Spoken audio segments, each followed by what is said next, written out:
வறுமையை நீக்கும் பாடல். ஒருமுறை குமரகுருபரர் சிவதரிசனம் செய்வதற்காக காசிக்குச் சென்றார்.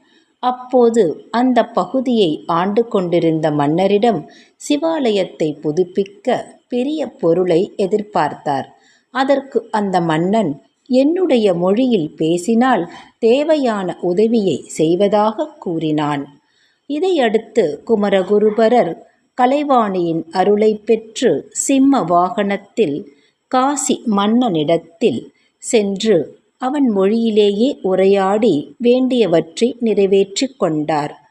அவ்வாறு கலைவாணியின் அருளை பெற குமரகுருபரர் பாடிய பாடல் மண்கண்ட வெண்குடை கீழாக மேற்பட்ட மன்னொருமென் பண்கண்டன விற்பணிய செய்வாய் படைப்போன் முதலாம் விண்கண்ட தெய்வம் பலகோடி உண்டெனினும் விளம்பின உன்போல் கண்கண்ட தெய்வமுளதோ சகலகலா வல்லியே. இந்த பாடலை தொடர்ந்து பாடி வந்தால் வறுமை ஒழியும், தனவரவு உண்டாகும்.